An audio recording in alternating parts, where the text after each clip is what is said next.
Hey guys, Danny Johnson here, and today we're going to be talking about how to mount pegboard. It's a good way to organize your tools and get more floor space out of your garage.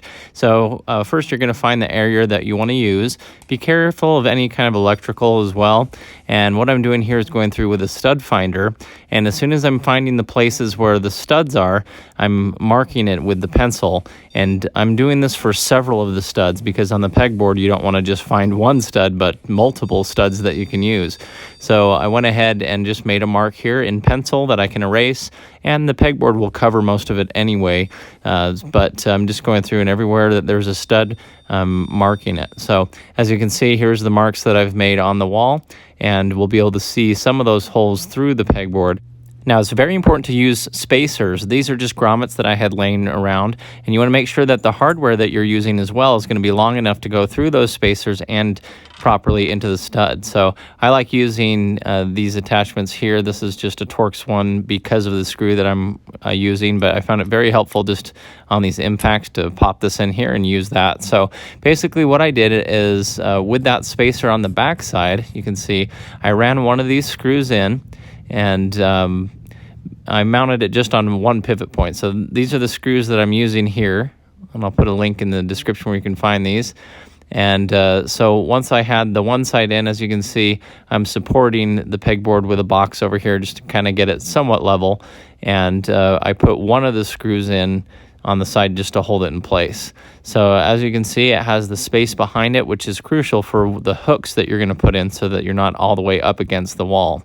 So with that done, I also went and leveled this out with a level, and in this case, the other stud was right between these two holes. So I actually just had to drill into the pegboard. Sometimes they don't line up perfectly with the studs. And then I was able to put the screw through. And as you can see on the back side, maybe you can't see the spacer that's back in there, but I saw where the, I made sure that it was lining up with that line again. And went ahead and put these spacers behind it, and then just started driving these in. So once you know where the stud is, you can just repeat the same thing going straight up following the pegboard as long as it's level and it's straightened out. So I went ahead and did this, and then I put it in multiple places because I don't want just one screw holding this whole thing up if you add some weight to it. So now you can take your stud finder and go through and find where there's more studs and just follow those lines all the way up, and just put in some screws every so often, which is what I did. So here it is again. I'm just driving this one in, and a little tip: as soon as you drive it in, give a little tug on the pegboard to see if that screw easily comes out. If it easily comes out, it's just in the drywall, and you want to make sure that you're going into actual studs.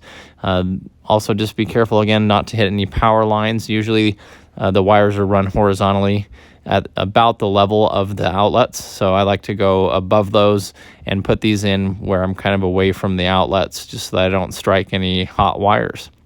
So anyway, now with this up here pretty firm, I'm going to come in here with one of my attachments, and as you can see, there's enough spacing for this to go in and then swing down because of those spacers. So you want to just make sure that it's done that way. If you're tied up against the wall, you'll start digging into the wall with the attachment or not even be able to get it in. So now I can easily hang some items here, and so that worked out really well. And I'll even reinforce around some of the heavier items and put more screws in just to make sure it won't come down. But anyway, thanks for watching. Hopefully you enjoyed the video. Please check the video description where I have other videos that are similar to this. And if you're new to the channel, feel free to subscribe.